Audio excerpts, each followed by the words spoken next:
Hello there. It is Tuesday for session 2 of our lunch break series.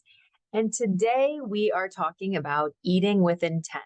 So, this is part of our series for your healthy holiday.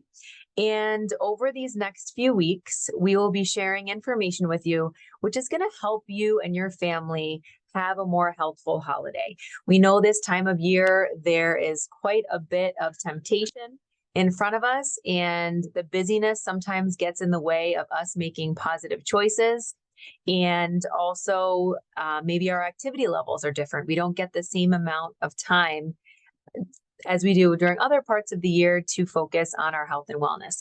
So it's our intent with this series that you will be able to get some information that you can use today, and that it doesn't add more stress, but in fact helps you enter this holiday season with a little bit more intention and purpose behind your decision making.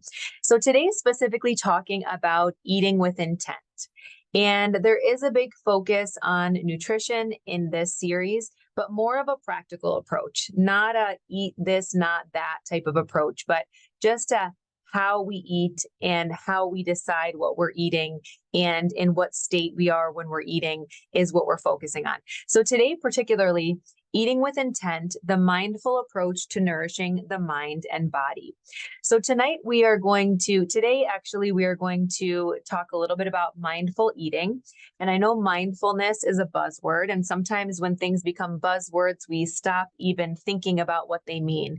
So while we're talking about this today, of course, it is the topic of mindfulness, but I wanted to break it down for you today so you get a more actionable step to take after this.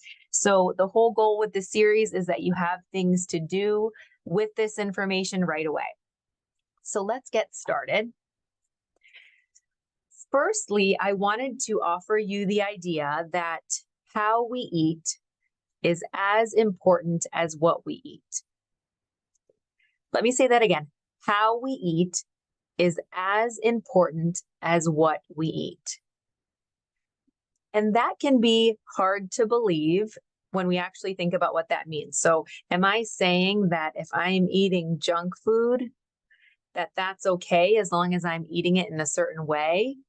If I'm eating a salad, is that worse than the burger that I'm eating from the fast food restaurant?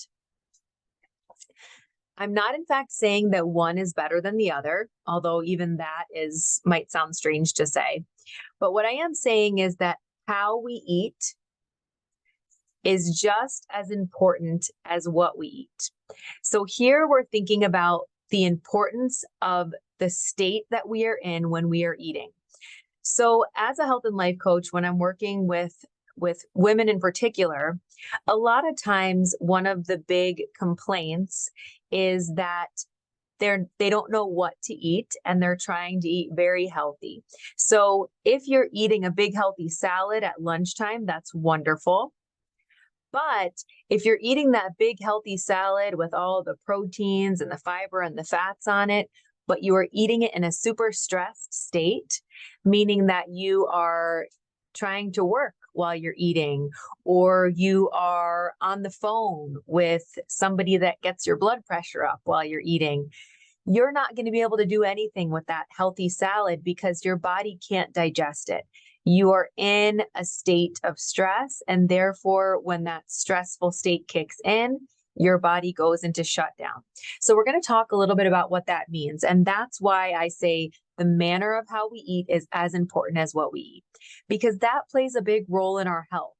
It affects the balance of the nutrition that we have in our body. It affects our weight and our ability to manage a healthy weight. And it affects the disease prevention. So we, as I said last week, are in control of a lot of the chronic diseases that plague our country. A lot of the diseases that we see in family are things that we actually have an ability to take an action step and to prevent in our own lives. So we don't want to take on a familial disease as a sure thing that we're definitely going to get diabetes because my mom had diabetes. That's not exactly right. So we want to take an empowered approach to our health. And eating in this way of how we're going to discuss today, you're going to see how that's going to make a huge impact on you.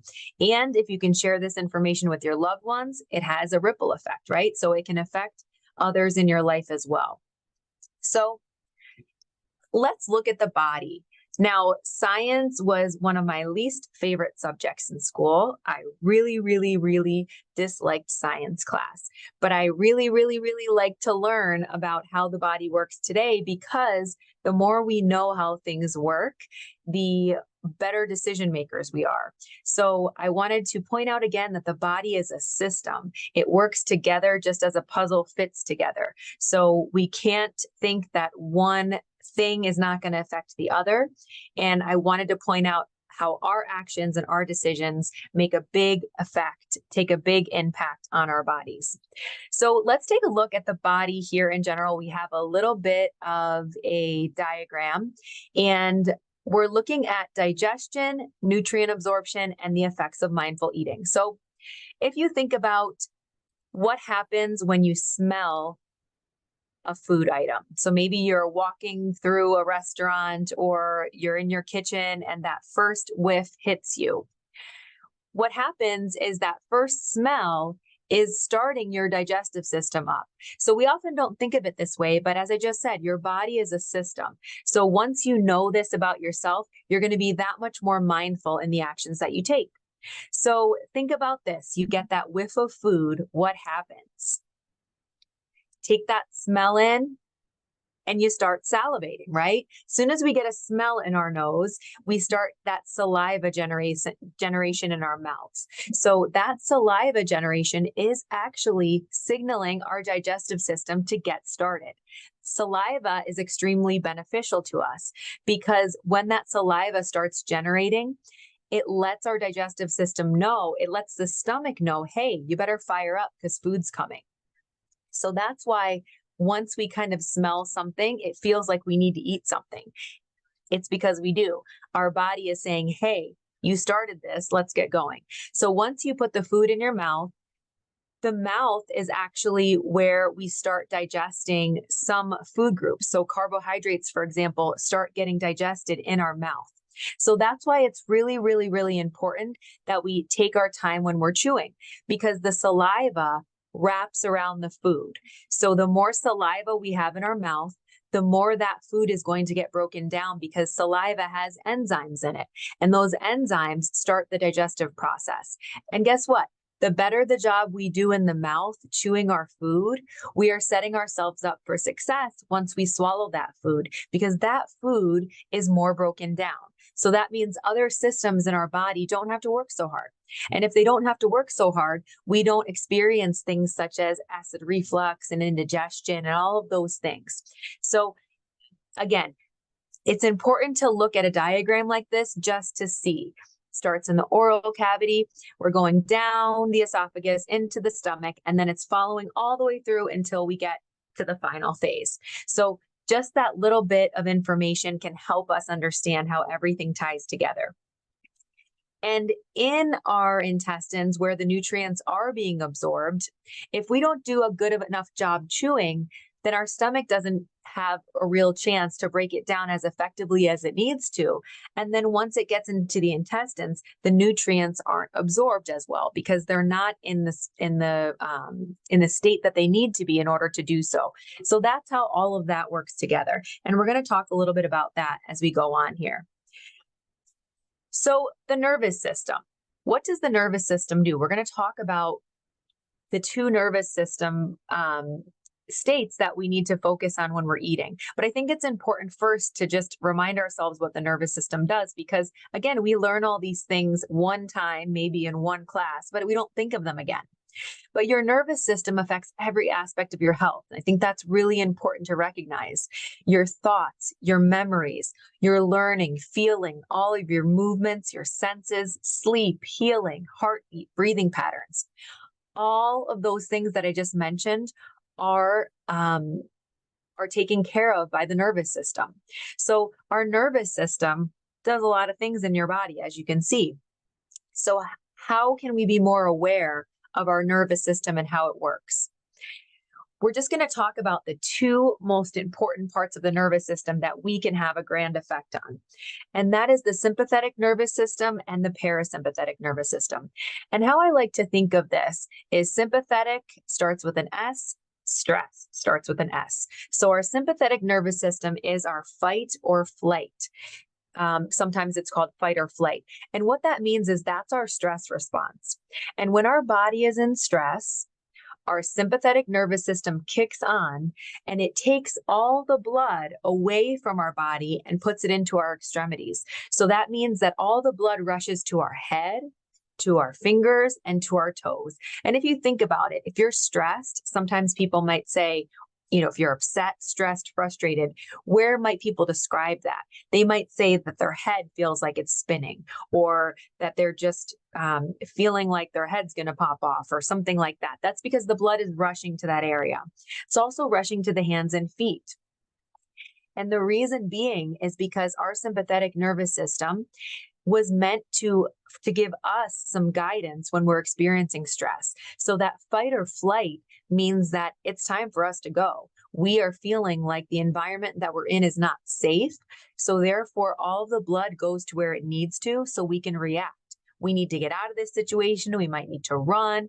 And our body is wired this way. And of course, we don't have the same needs as we did when our body was wired this way, when we were foraging for food and maybe outrunning danger. We don't live in that type of danger any longer in our homes or our workplace, generally speaking. However, our body is still wired to react that way. So when our sympathetic nervous system kicks on because your boss just told you that they need something now and you're not prepared, or when your child starts having a meltdown, our sympathetic nervous system kicks on. And so our stress response goes up. And what happens when our stress response goes up? Our digestive system is completely turned off. So again, remember I said the blood rushes to your extremities. So it needs to do that so it can react. So imagine if you were truly in danger, if you were walking down the street and you turn around and someone's starting to chase you, your body doesn't have time to digest that apple that you were just eating a few moments earlier. Your body needs to get going.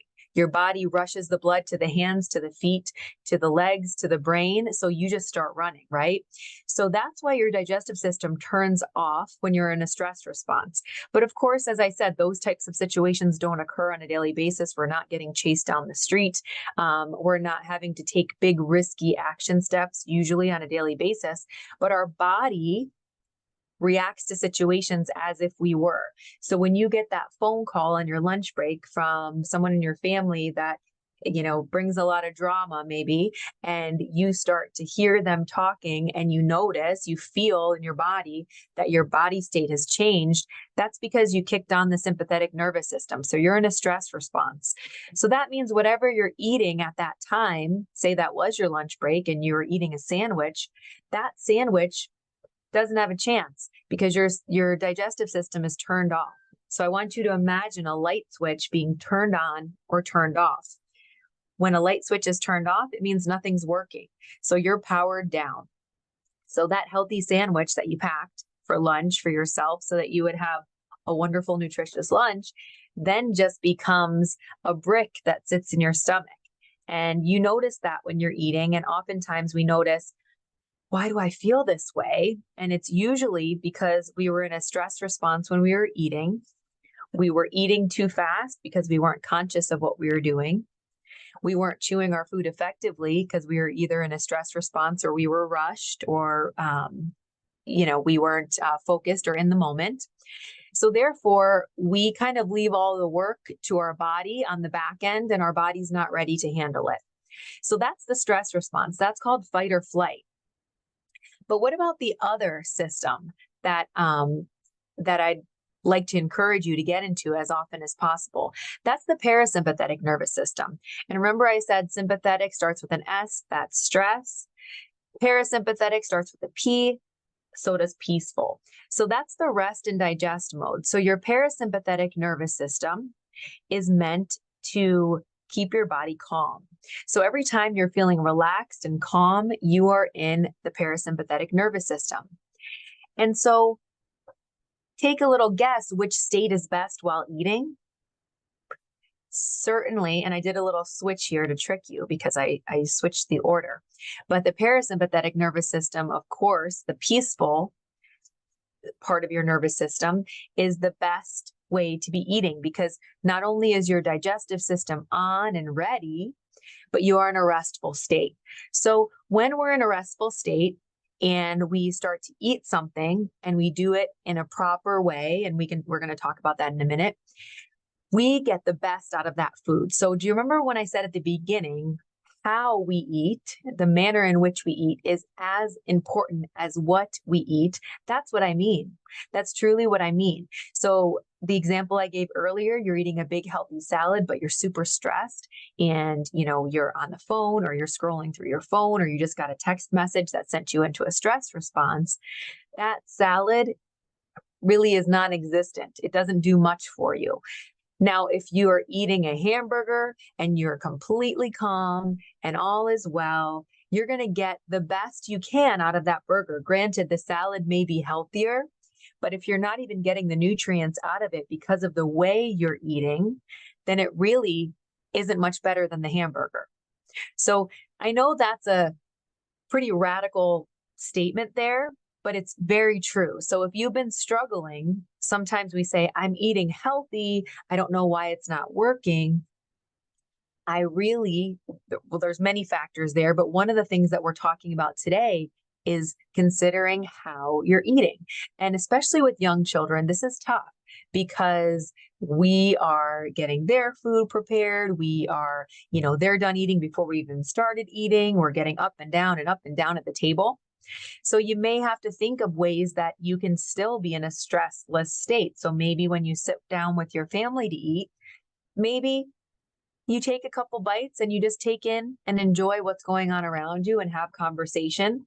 And then maybe they get up from the table and maybe you sit there and you eat the meal in peace. I've done that before many times. When my children were younger, I decided that I was just shoveling my food in and eating it cold and standing up and sitting down and not truly in the moment. So I decided that I would just either eat with them, but a very little bit, and have that conversation, or just sit and talk and kind of be in the moment and then eat my meal afterwards when I was actually in a calm state. So there's many ways that we can go about this, but that's just one example of how we need to put our needs first when it comes to our health and wellness. So if you find yourself stuck in that state, maybe consider some other options that you can do to make sure that you're getting the best for you and being there for your family. So again, the parasympathetic system is where we want to be most often. So part of that is the art of chewing. Chewing is our best friend. And I just had to put the little puppy chewing because it's super cute. But if that was your puppy, you wouldn't be too happy about that, right? But a digestive process, when we think about chewing, is probably the star of the show, because when we're chewing, our food gets broken down. And as I mentioned earlier, those digestive enzymes attach to our food. So the longer we chew, the more saliva is produced in our mouth. The more saliva covers the food, which has enzymes that break it down. And remember, carbohydrates, which is basically what most Americans eat most often, are carbohydrates. We have a very carbohydrate heavy diet in the standard American diet. So if carbohydrates start the breakdown in the mouth, it really just goes without saying that chewing would be our best friend. So we want to make sure that we're chewing effectively, that we're chewing as many times as possible. They say 20 to 30 times is a good amount. I personally can't chew something 30 times and still feel like I'm eating anything other than baby food. But I do my best, and I suggest that you go for as many as you possibly can, because as you're chewing, again, you're breaking down that food. So chewing, breaking down food, that releases the digestive enzymes while you're chewing, because that saliva is generated. That eases your digestive workload. That means that your body systems individually don't have to work as hard because you're setting yourself up for success. So Once you effectively chew and you swallow, your stomach kicks into gear, but it doesn't have to work as hard breaking down everything with the acids that are in your stomach. If you imagine your stomach, I always imagine it like just a barrel of acid, because that's what our stomach is. It's just acid, just dropping something in it and like having it be disintegrated. That's what's supposed to happen. But imagine all the extra work that our stomach has to do when we just take 2 bites and swallow of our food. So we want to make sure that we're doing better than that for ourselves. So we want to do that effective chewing so that our digestive workload is eased up on, and it's not so much work on the other parts of our body. And then, as I mentioned, just after you do that chewing process and you swallow, then your stomach kicks into gear. And then we get into the intestines. So the intestines are where nutrients are absorbed. And that is extremely important as well, because that's what, when I was mentioning all that healthy salad and all the protein that you have on it, if it's not absorbed into your system because it wasn't able to be broken down because you were in a stress state, then you're not getting all those necessary vitamins and minerals that food is supposed to provide for us. So nutrient absorption is really, really important. And then also when we chew, we slow down. And when we slow down that process, our body has time to realize that we're satisfied. Because how often do we end up being full instead of satisfied? Satisfied means that we ate enough and we feel good about it, but we're not stuffed. And I think oftentimes we get stuffed because we're eating too quickly and we're not paying attention when we're eating. So that's where the mindfulness comes in. So we're either looking at our phones and mindlessly scrolling while we're eating, not really being in the present moment with each bite, or we are on the phone or trying to do work while we're eating, which maybe you're trying to do that now, but don't do that. So we need to take breaks. Breaks are important.